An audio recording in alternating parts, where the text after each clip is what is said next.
Primeiro, deixa eu me apresentar. Meu nome é Sérgio. Eu trabalho agora no Washington Post. Eu sou um colunista de opinião, mas visual.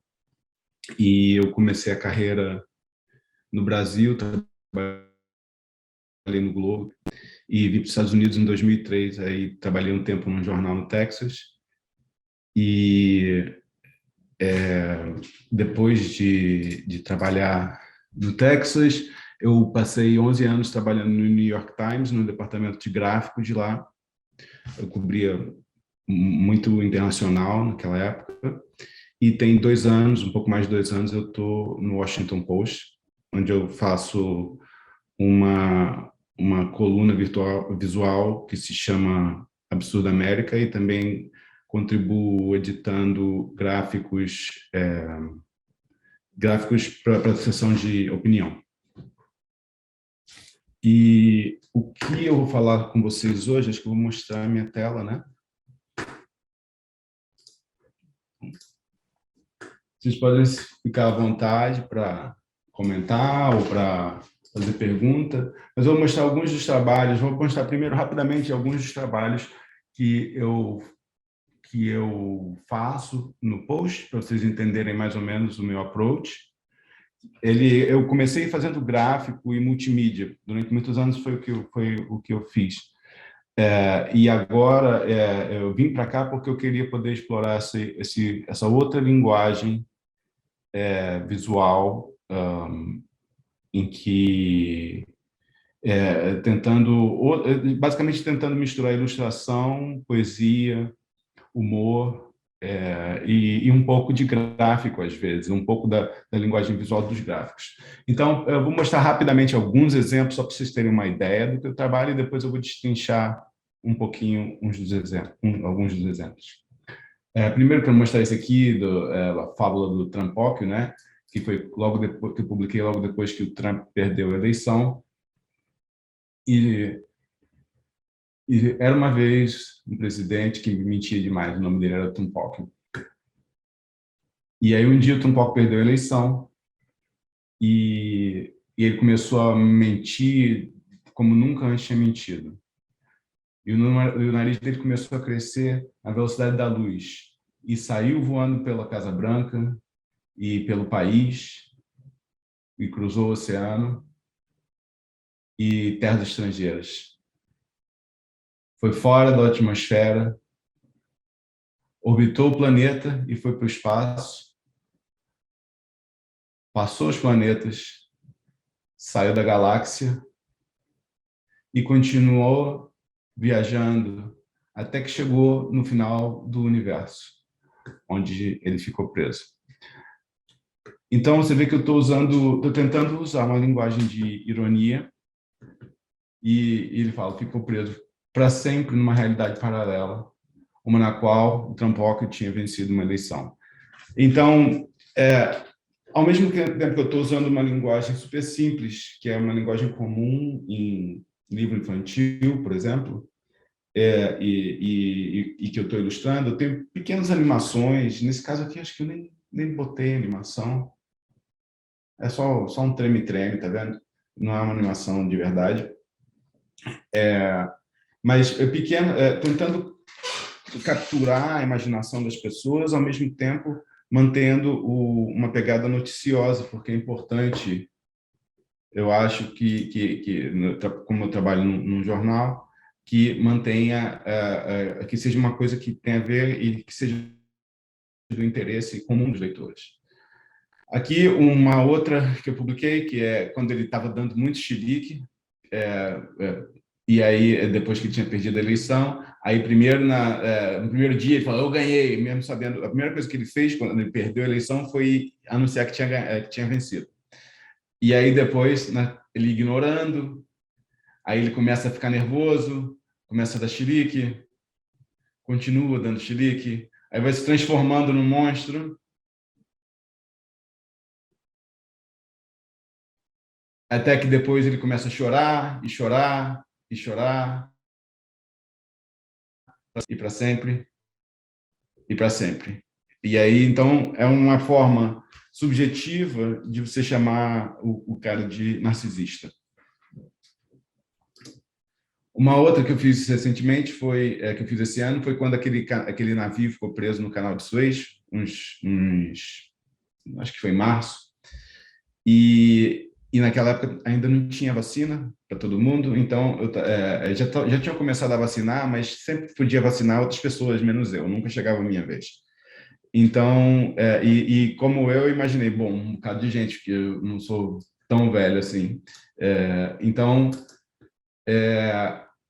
eu fiz uma metáfora e aí eu usei um pouco já da linguagem de gráfico, que eu aprendi muito tempo atrás quando eu fazia basicamente gráfico.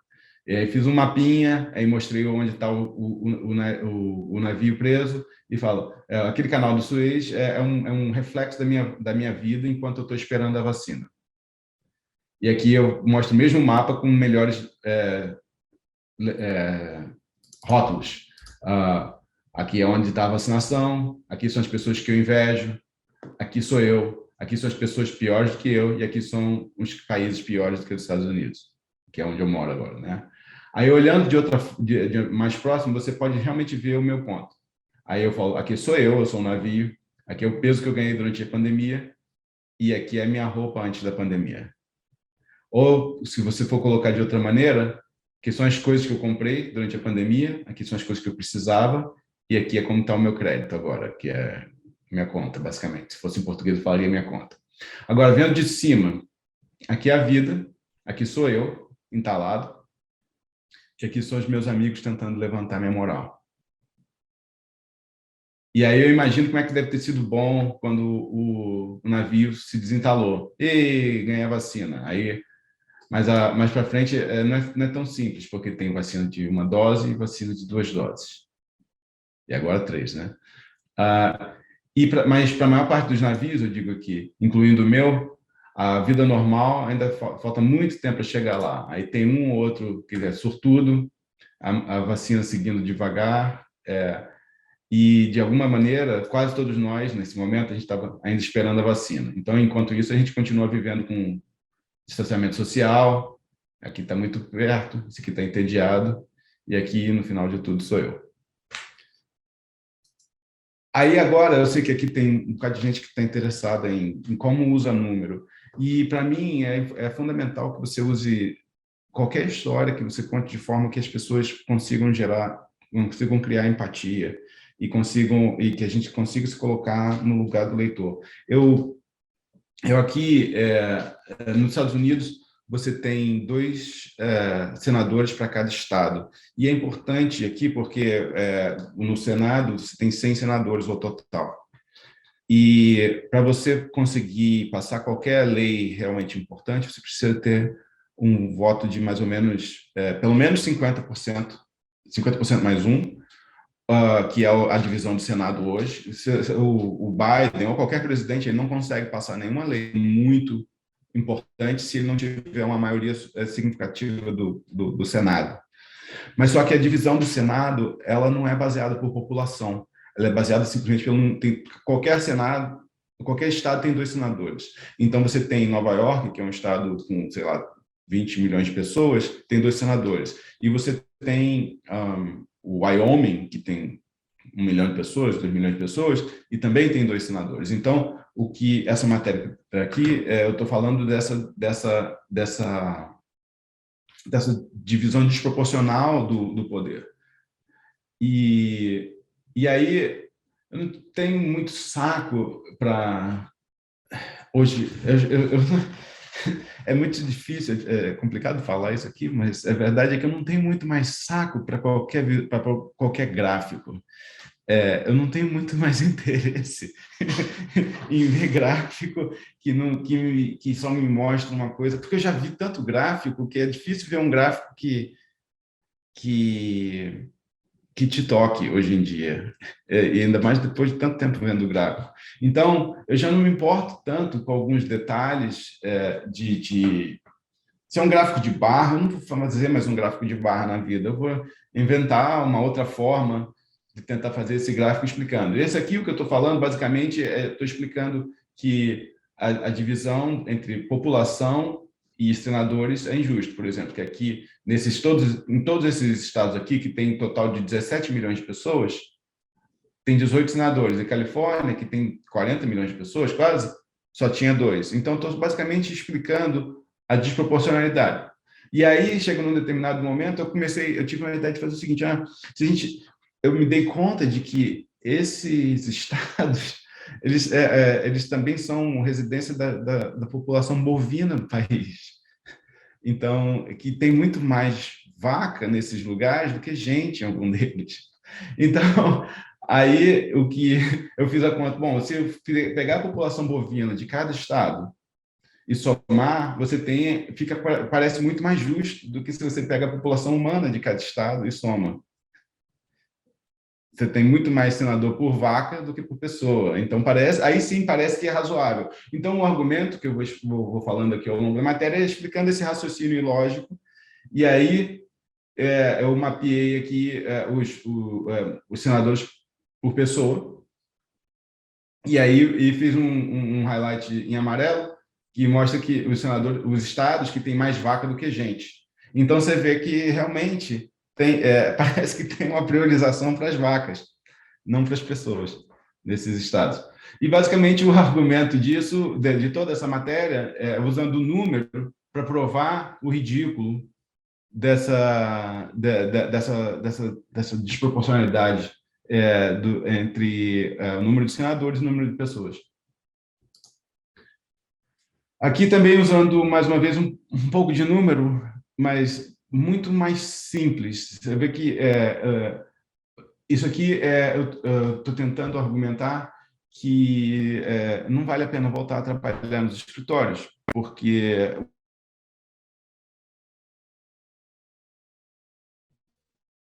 indo e vindo para o muito grande. É uma conta indo e vindo para o trabalho, ou quantas horas por ano. Se você para para pensar, às vezes, mesmo que você só gaste 5 minutos, vocês estão conseguindo me ver? Está dizendo que minha internet está instável, tudo certo? Sim? Agora sim. Tá. Se tiver problema, eu posso mudar aqui a minha rede. Então, o que eu fiz foi uma calculadora simples. Se você passa 5 minutos ou 40 minutos, eu dei o total de horas que você gasta no ano. E aí, mesmo que sejam só 5 minutos ou 10 minutos, quando você coloca esse cálculo, já passa a ser muito. E eu botei algumas ilustrações que ajudam, enquanto eu vou fazendo comparações de o que é aquele tempo. 10 minutos por dia são 2 dias inteiros. Esse aqui, que eu tenho aqui esse slider. Agora, você bota 1 hora por dia, já passa a ser, instead of committing 1 hora por dia, o que você pode fazer? Você pode aprender uma língua, você pode aprender a lutar karatê, você pode aprender a tocar violão, e aí você pode ver como é que chama? Squid Game, né? Como chama isso em português? Esqueci o nome agora. Bom, esse seriado que todo mundo viu. Muita gente viu, o seriado coreano. Você pode ver esse daí 150 vezes. Round 6, em português. E você pode ver quantas vezes você poderia ver esse seriado. E o que mais você pode... outras formas que você poderia estar usando o tempo da sua vida. E aí eu termino falando que não é que ir para o trabalho seja ruim, necessariamente que não tenha nenhum valor. Porque quando você está tentando argumentar, em opinião especificamente, não basta só você mostrar os seus argumentos ou dizer por que você pensa. Você tem que também se colocar no lugar de quem discorda de você e tentar argumentar para aquilo, tentar explicar para eles. Não é que é ruim completamente ou que é completamente, mas que não precisa ser exatamente como era antes. E aí eu termino falando que quando eu voltei a trabalhar, eu dei um abraço no meu chefe. E qual que sentido teria a vida se você vai para um trabalho em que você não pode abraçar o seu chefe quando você chega? Vocês deem uma lida aí, para vocês entenderem isso. Daqui é, mais uma vez, uma outra forma de usar número, mas de uma forma humana. Aqui nos Estados Unidos, e aí também, né?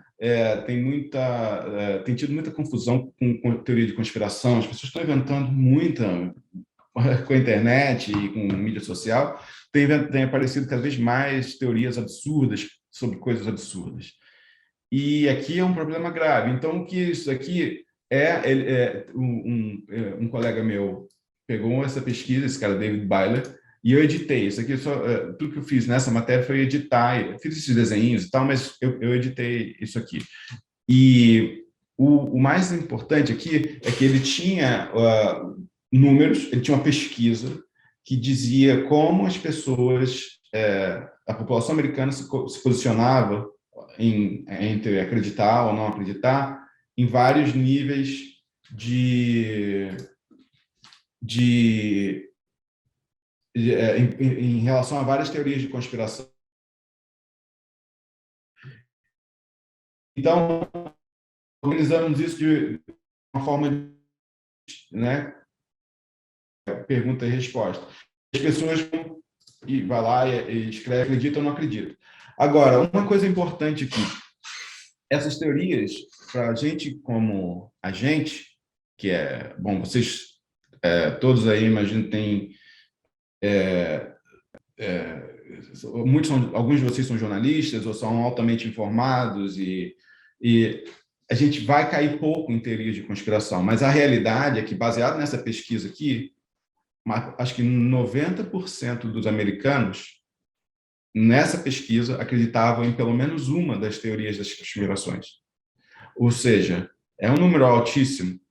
E então, o desafio aqui é como você fala para o leitor, que é um leitor assíduo, que não vai acreditar nessas teorias, porque ele é um cara educado, é um cara que lê o jornal com frequência, e como você fala para sem alienar alguém que pode acreditar nessas teorias.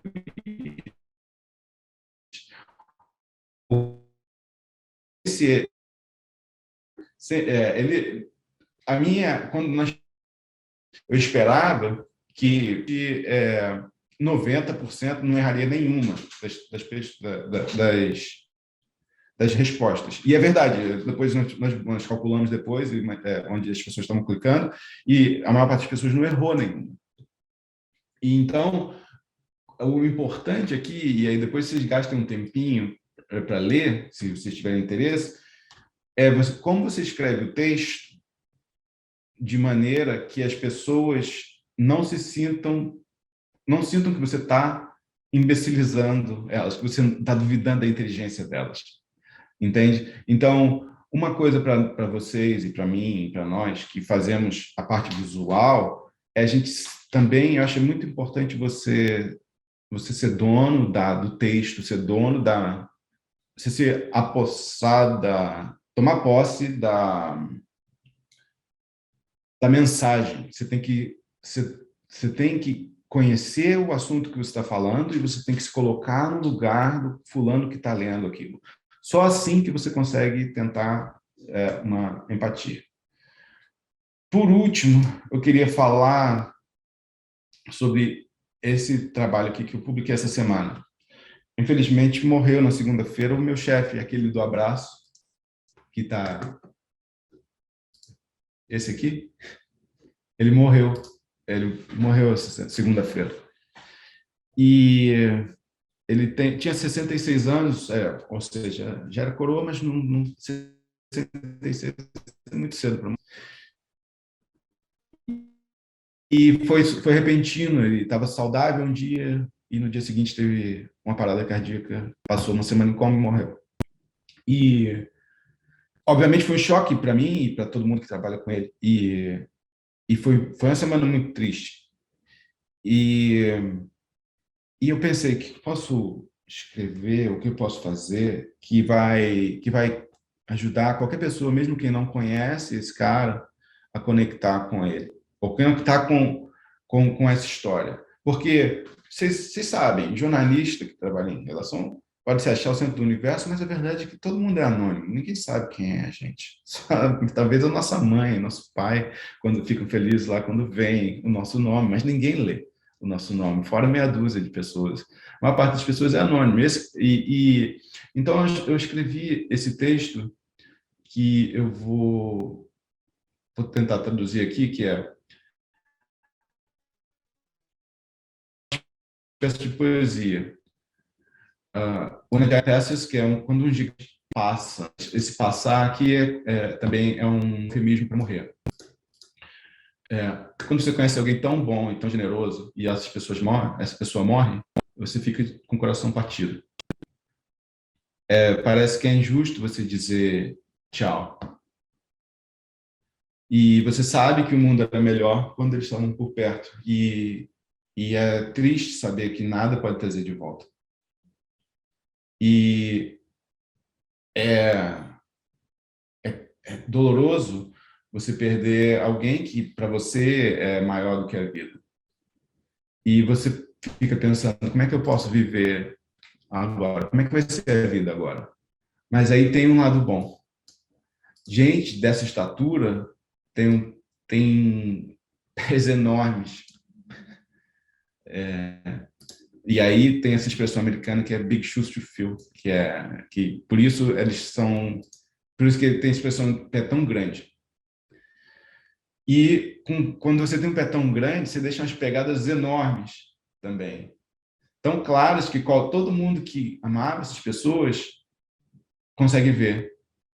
E você e essas pessoas vão encontrar algum conforto juntos, conforme vocês vão seguindo as pegadas que essas pessoas deixaram atrás.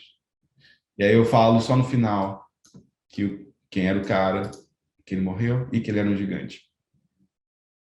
Então, eu quero falar sobre esse trabalho aqui rapidinho, vou falar super rápido, porque eu sei que a gente está sem tempo, mas o essencial aqui, a mensagem crucial que eu quero passar para vocês, eu vou mostrar algumas versões, você vê como a mensagem essencial o que eu tenho aprendido nesse trabalho é que quando você tenta juntar poesia e humor, você tem que ver o que você está sentindo em relação, por exemplo, ao Trump, a ironia. Eu acho que eu achava e acho que ele é um narcisista. Ou o meu chefe, eu senti a dor da morte dele, um amigo que morreu. Então, você tenta dar voz a esse sentimento. E como você faz isso? No meu caso, a forma que eu tenho encontrado ultimamente é tentar passar um tempo sentindo aquela emoção. Por exemplo, nesse caso, sentindo a tristeza dele. No caso do Trump, sentindo a raiva do Trump. Ou me indignando. Quando você passa um tempo sentindo aquilo, eu vou anotando, eu começo a anotar. Aqui, por exemplo, a primeira versão desse texto, eu deixo vocês verem aqui, mas é como se vocês estivessem me vendo de cueca agora, porque são coisas que eu não publiquei, não publicar, mas eu botei algumas palavras cruciais, eu ia simplesmente anotando os sentimentos conforme eles iam passando. E aí, depois de anotar esses sentimentos, eu fazia rascunhos. E, por último, eu quero mostrar aqui, se vocês vão parar de compartilhar, para vocês poderem olhar para cá, para vocês verem a quantidade de desenhos e de fracasso que eu tenho, coisas que não foram usadas, porque eu não sou um grande ilustrador, mas eu tento muito e muitas vezes. E por isso, para compensar a minha falha e a minha falta de competência, eu vou tentando e tentando e tentando tantas vezes, tanto pensamento quanto desenho, e aí é como se eu estivesse nesse lugar, é como se eu estivesse tentando capturar, sabe, eu estou nesse lugar de dor e eu estou tentando capturar os sentimentos.